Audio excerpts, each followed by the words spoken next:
আসসালামু আলাইকুম রহমতুল্লাহ। আলিম অথবা এইচএস এর প্রিয় শিক্ষার্থীরা কেমন আছো সবাই? আজকে তোমাদের জন্য তোমাদের আইসিটি বইয়ের 100% কমন উপযোগী সাজেশন নিয়ে হাজির হলাম। ইনশাআল্লাহ এই সাজেশন থেকে তোমাদের ফাইনাল পরীক্ষায় অবশ্যই কমন পেয়ে যাবে। তোমাদের পরীক্ষার প্রায় 1 মাস সময় বাকি আছে। এই 1 মাস সময়ের ভিতরে কিভাবে তোমরা সম্পূর্ণ বই শেষ করতে পারবে, কিভাবে তোমাদের ফাইনাল পরীক্ষার জন্য ভালো একটা প্রস্তুতি নিতে পারবে, সেই টেকনিক আজকে তোমাদেরকে আমি দেখিয়ে দেবো ইনশাআল্লাহ। তাই ভিডিওটি শেষ পর্যন্ত দেখতে হবে এবং এই ভিডিওর শুরুতে আমি তোমাদেরকে কিছু কথা বলবো। এই কথাগুলো তোমরা মন দিয়ে শুনবে ইনশাআল্লাহ। দেখো, তাহলে আমরা শুরু করি। প্রথমে হচ্ছে তোমাদের একটি প্রশ্ন থাকতে পারে যে কয়টি অধ্যায় পড়তে হবে। তোমাদের আইসিটি বইয়ে প্রায় 6টি অধ্যায় আছে। এই 6টি অধ্যায় কি তোমাদেরকে পড়তে হবে? হ্যাঁ, বিশেষ করে এমসিকিউ এবং ক খ এর জন্য তোমার 6টি অধ্যায় পড়তে হবে। বুঝতে পারছো? এবং সিকিউ এর জন্য 6টি অধ্যায় না পড়ে তুমি জাস্ট 2 থেকে 3টি বা 4টি অধ্যায় পড়লে তোমার জন্য এনাফ। কিন্তু এমসিকিউ এর জন্য তুমি পুরো বই পড়তে হবে। ঠিক আছে? দেখো, তারপরে হচ্ছে প্রথম এবং দ্বিতীয় অধ্যায় কিভাবে পড়বে। তোমরা জানো তোমাদের প্রথম এবং দ্বিতীয় অধ্যায় হচ্ছে রিডিং পড়া বা মুখস্থ পড়া। এখান থেকে তোমাদের মুখস্থ করতে হবে এবং তিন তিন অধ্যায় আছে বা চতুর্থ অধ্যায় আছে বা পঞ্চম অধ্যায় আছে, এগুলো মুখস্থর কিছু না, এগুলো বোঝার এবং কিছু ম্যাথ আছে সেগুলো সলভ করতে হবে। কিন্তু তোমার প্রথম এবং দ্বিতীয় অধ্যায়ের ক্ষেত্রে তুমি মুখস্থ করতে হবে বা রিডিং পড়তে হবে। আর বিশেষ করে যারা দুর্বল স্টুডেন্ট আছো, তোমাদের জন্য মোস্ট ইম্পর্টেন্ট অধ্যায় হচ্ছে প্রথম এবং দ্বিতীয় অধ্যায়। তোমরা যারা ম্যাথ পারো না বা এইচটিএমএল বা এগুলো যদি তোমরা না পারো, তাহলে তোমরা প্রথম এবং দ্বিতীয় অধ্যায় ভালো করে পড়বে এবং প্রথম এবং দ্বিতীয় অধ্যায় থেকে তোমাদের প্রায় 2 থেকে 3টি সৃজনশীল অর্থাৎ সিকিউ থাকবে। তো তোমরা যারা ম্যাথ বা এইচটিএমএল এর এগুলো পারো না, তোমরা এই দ্বিতীয় এবং প্রথম অধ্যায় ভালো করে পড়বে এবং এই অধ্যায়গুলো যেগুলো মুখস্থ করা দরকার সেগুলো তোমার মুখস্থ রাখতে হবে এবং সেই অধ্যায়গুলো সম্পর্কে তোমার ভালো ধারণা থাকতে হবে। যদি তুমি প্রথম এবং দ্বিতীয় অধ্যায় থেকে ফুল মার্ক পেতে চাও বা ভালো একটা অ্যান্সার করতে চাও, সেজন্য তোমার প্রথম এবং দ্বিতীয় অধ্যায় সম্পর্কে ভালো ধারণা থাকতে হবে। বুঝতে পারছো? এবং প্রথম এবং দ্বিতীয় অধ্যায় থেকে কোনগুলো পড়লে, কোন টপিকগুলো পড়লে তোমরা হুবহু কমন পাবে বা কোনগুলো তোমাদের জন্য খুব বেশি গুরুত্বপূর্ণ, সেগুলো আমি তোমাদেরকে একটু পরেই দেখিয়ে দিচ্ছি। ঠিক আছে? তো দেখো, তারপর হচ্ছে প্র্যাকটিস, এটি আমি একটু পরেই বলছি। দেখো, তারপর হচ্ছে এমসিকিউ এবং কখ। এমসিকিউ এবং কখ এর জন্য বোর্ড বইয়ের বিকল্প নাই। বুঝতে পারছো? এবং বোর্ড বই কিভাবে পড়বে, তুমি যে অধ্যায়টি শুরু করবে সেই অধ্যায়ে প্রথমে আগে ভালো করে রিডিং পড়বে এবং যেগুলো তোমার কাছে ইম্পর্টেন্ট মনে হবে সেগুলো তোমরা আন্ডারলাইন করবে। ঠিক আছে? সেগুলো তোমরা আন্ডারলাইন করবে এবং তোমাদের যদি টেস্ট পেপার থাকে, তাহলে সেই টেস্ট পেপারে যে প্রশ্নগুলো আছে সেগুলো তোমরা সলভ করবে বা সেগুলো তোমরা মুখস্থ করতে হবে। তবে মোস্ট ইম্পর্টেন্ট হচ্ছে তোমার বোর্ড বই।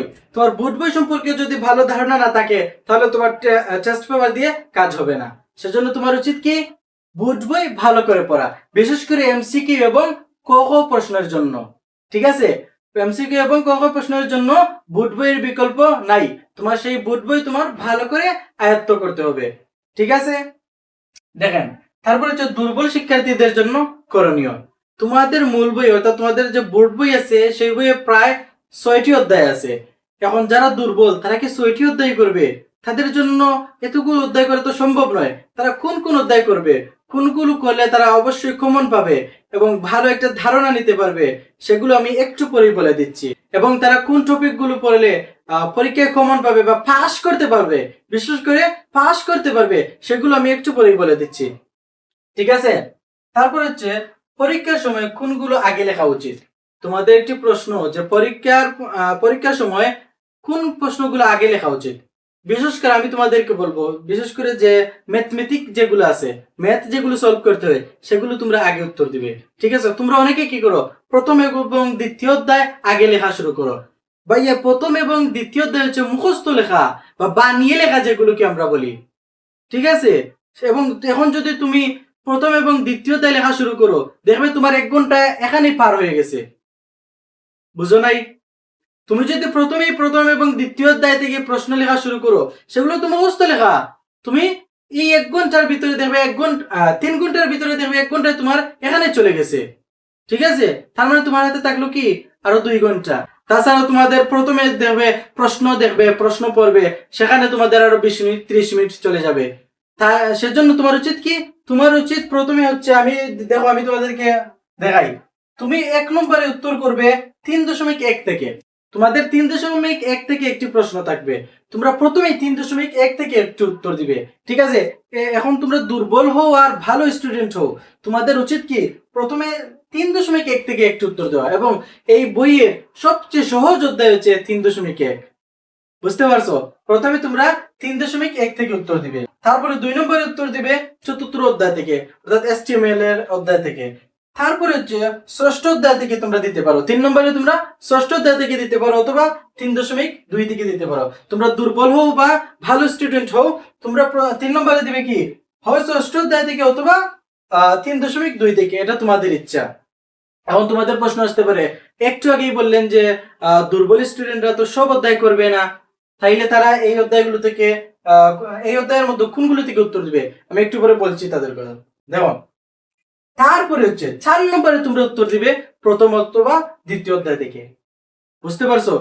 4 নম্বরে তোমরা উত্তর দিবে কি প্রথম অথবা দ্বিতীয় অধ্যায় থেকে। তারপরে পঞ্চম অর্থাৎ 5 নম্বরে উত্তর দিবে পঞ্চম অধ্যায় থেকে। আইসিটিতে তোমাদের 5টি প্রশ্নের উত্তর দিতে হবে, এবং এইভাবেই তোমরা সেই 5টি প্রশ্নের উত্তর দিবে।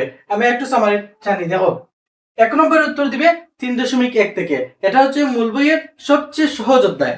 ঠিক আছে, তারপরে 4th অধ্যায় থেকে, তারপরে তুমি চাইলে 6ষ্ঠ অধ্যায় থেকে দিতে পারো, অথবা 3.2 থেকে দিতে পারো। তারপরে হচ্ছে প্রথম অধ্যায় থেকে। 4 নম্বরের উত্তর দিবে কি প্রথম অধ্যায় থেকে। ঠিক আছে, অথবা তুমি চাইলে তুমি দ্বিতীয় অধ্যায় থেকেও দিতে পারো। ঠিক আছে, হয় প্রথম অধ্যায় থেকে অথবা দ্বিতীয় অধ্যায় থেকে। অথবা এরকম হতে পারে মনে করো তুমি পঞ্চম অধ্যায় পারো না, তাইলে তুমি কি করবে, তোমার প্রথম এবং দ্বিতীয় অধ্যায় থেকে তো প্রশ্ন থাকবেই থাকবে। তুমি চাইলে 4 নম্বরে প্রথম অধ্যায় থেকে, 5 নম্বরে দ্বিতীয় অধ্যায় থেকে দিতে পারো।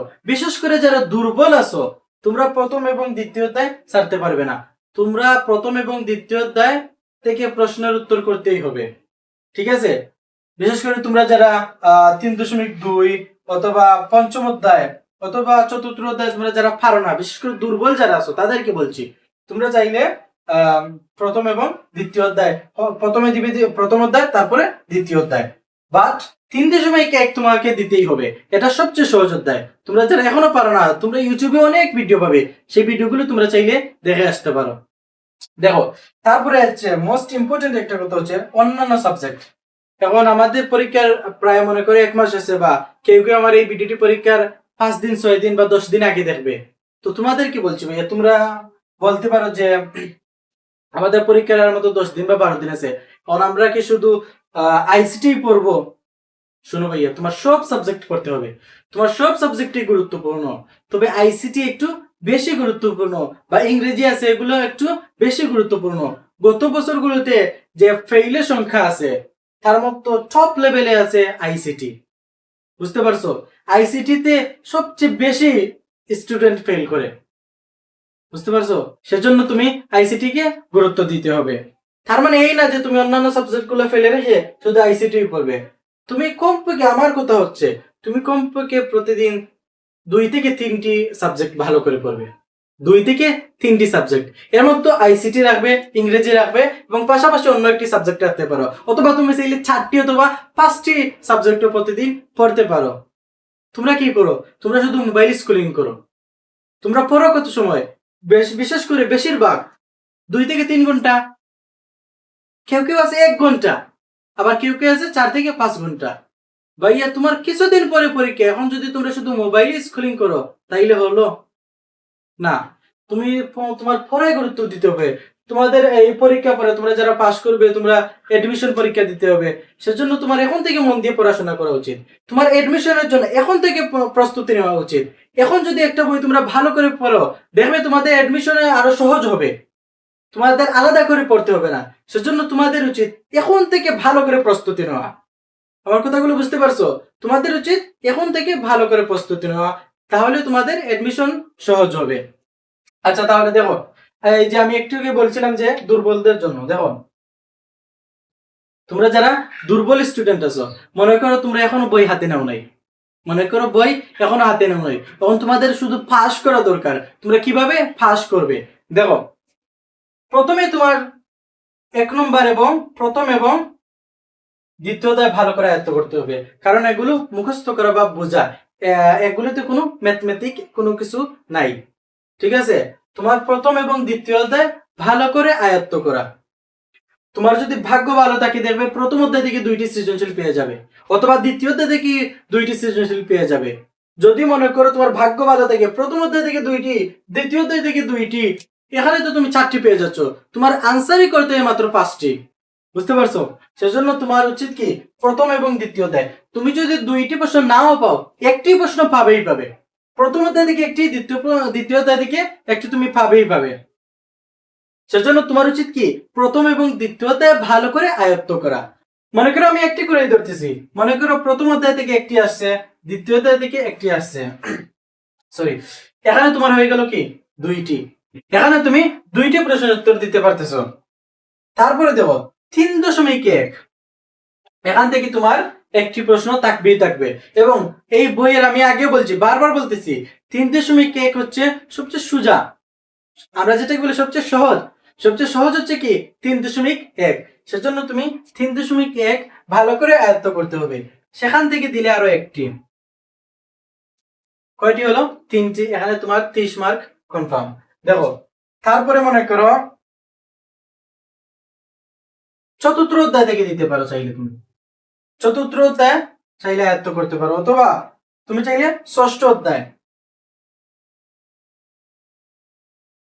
মনে করো চতুর্থ অথবা ষষ্ঠ অধ্যায় যদি পড়ো তাইলে তোমার কয়টি হলো, মনে করো এই 2টি থেকে একটি পাচ্ছ, তাইলে প্রথম এবং দ্বিতীয় অধ্যায় থেকে পাচ্ছ 2টি, 3.1 থেকে পাচ্ছ একটি, চতুর্থ অথবা তুমি যদি ষষ্ঠ অধ্যায় পড়ো তাহলে ষষ্ঠ অধ্যায় থেকে পাচ্ছ একটি, এখানে তোমার 4টি হয়ে যাচ্ছে। তোমার দরকার কয়টি? 5টি।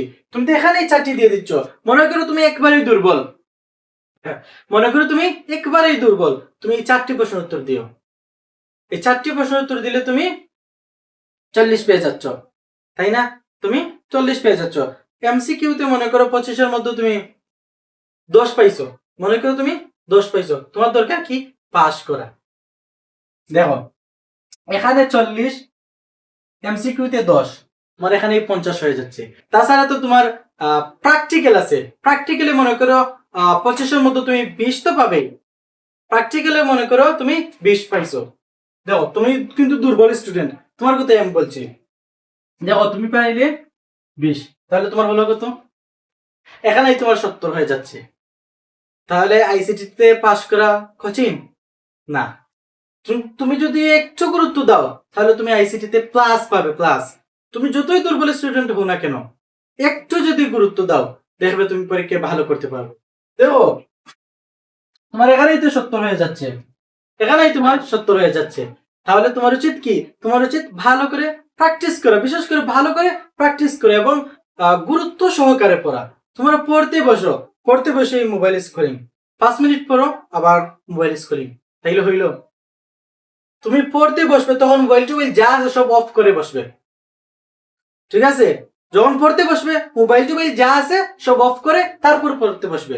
নাইলে তুমি তোমার দেখবে তোমার পাশে রাখা মোবাইল, আবার তুমি পড়তেছো, একটু পড়লে তারপর আবার মোবাইল দেখলে, এভাবে পড়লে হবে না। পড়ার সময় গুরুত্ব সহকারে পড়তে হবে, একটা জিনিস ভালো করে বুঝে বুঝে পড়তে হবে, ঠিক আছে? তো দেখো তুমি যদি দুর্বল স্টুডেন্ট হয়ে থাকো তাহলে তোমার 70 মার্ক কনফার্ম, ঠিক আছে? তাই আইসিটিতে পাস করা সবচেয়ে সহজ, একটু যদি তুমি গুরুত্ব সহকারে পড়াশোনা করো। তো এখন আসো কিভাবে প্র্যাকটিস করবে। এই ওয়াইটি মানে ইউটিউব, কিভাবে তোমরা প্র্যাকটিস করবে। প্রথম কাজই হচ্ছে তোমাদের যে মূল বই আছে, তোমাদের যে বোর্ড বই আছে সেটি ভালো করে শেষ করা, সেটি তুমি ভালো করে আয়ত্ত করা। তুমি আগে তোমার মূল বই, তোমাদের বোর্ড বই, সেটি তোমরা ভালো করে শেষ করবে। তারপরে তোমাদের টেস্ট পেপার আছে বা গাইড থাকলে গাইডের প্রশ্ন সলভ করবে। বিশেষ করে ম্যাথমেটিক্স যেগুলো আছে এগুলো তুমি ভালো করে প্র্যাকটিস করতে হবে, সেগুলো প্র্যাকটিসের বিকল্প নাই, সেগুলোর জন্য তুমি ভালো করে প্র্যাকটিস করতে হবে। এবং তোমরা কোনগুলো পড়বে, কোন অধ্যায়ের জন্য কোনগুলো তোমাদের জন্য খুব বেশি ইম্পর্টেন্ট, সেগুলো আমি তোমাদেরকে বলে দিব ইনশাআল্লাহ। দেখো এখন তোমরা কিভাবে প্র্যাকটিস করবে। তোমরা প্রথমেই তোমাদের মূল বই ভালো করে আয়ত্ত করবে। ওয়াইটি মানে তোমরা ইউটিউবে অসংখ্য ক্লাস পাবে, ঘন্টার পর ঘন্টা ক্লাস পাবে। সেগুলো তোমরা চাইলে করতে পারো। অথবা তোমরা যদি কেউ গিয়ে প্রাইভেট পড়ো তাহলে সেখানে পড়তে পারো। সেখানে তোমরা কিভাবে পড়বে, তোমরা যেই অধ্যায় শুরু করবে আগে সেই অধ্যায় ভালো করে শেষ করবে। যেই অধ্যায়টি শুরু করবে সেটি আগে ভালো করে শেষ করে তারপর অন্য অধ্যায়ে যাবে। বুঝতে পারছো? আগে একটি অধ্যায় ভালো করে শেষ করে তারপরে অন্য অধ্যায়ে যাবে। এরকম করতে পারলে দেখবে তোমরা ভালো একটা প্রিপারেশন নিতে পারবে এবং যে অধ্যায়টি আছে সেই অধ্যায়টি তোমরা ভালো করে আয়ত্ত করতে পারবে। সেজন্য তোমাদের প্রথমে উচিত কি, প্রথমে বলছি বোর্ড বই ভালো করে পড়া। তারপরে তোমরা টিউশনি অথবা অন্য কারো কাছে যদি পড়ো, সেজন্য তোমার প্রথমে যে অধ্যায়টি ধরবে সেই অধ্যায় ভালো করে শেষ করে তারপরে অন্য অধ্যায়ে যাওয়া। এখন আসো, যখন একটি অধ্যায় পড়বে এই অধ্যায়ের যে কোনো টপিক প্রথমে তোমরা তোমাদের স্যার বা টিউশনে থাকলে সেখানে পড়বে, অথবা তোমরা চাইলে ইউটিউবে ক্লাস করতে পারো। সেই ইউটিউবে ক্লাস করার পর প্রথমে তোমরা তোমাদের ভুজ বই সলভ করবে, তারপরে তোমাদের টেস্ট পেপার অথবা গাইড থাকলে গাইডের প্রশ্ন শেষ করবে, মানে সলভ করবে। ঠিক আছে? তো দেখো, তোমাদের যে এই যে কথাগুলো বললাম এগুলো যদি তোমরা মান্য করতে পারো এবং এভাবেই পরীক্ষার জন্য প্রস্তুতি নিতে পারো এবং এভাবেই পরীক্ষার খাতায় লিখে দিয়ে আসতে পারো, ইনশাআল্লাহ আমার বিশ্বাস তোমরা ভালো একটা রেজাল্ট অর্জন করতে পারবে। ঠিক আছে? তোমরা এই কথাগুলো দরকারে এই ভিডিওটি বারবার দেখবে। ঠিক আছে? এই ভিডিওটি বারবার দেখবে, এই কথাগুলো তোমরা মান্য করার চেষ্টা করবে, ইনশাআল্লাহ তোমরা ভালো একটি ফলাফল অর্জন করতে পারবে। এবং তোমাদের যদি এগুলোর বাইরেও আরো কোনো কিছু জানার প্রয়োজন পড়ে তোমরা চাইলে কমেন্টে বলতে পারো, ইনশাআল্লাহ আমি তোমাদের কথার উত্তর দেওয়ার চেষ্টা করব। তো এই পর্যন্ত সবাই ভালো থাকো, সুস্থ থাকো এবং তোমরা যদি এই চ্যানেলে নতুন হয়ে থাকো তাহলে চ্যানেলটি সাবস্ক্রাইব করে রাখো। ধন্যবাদ।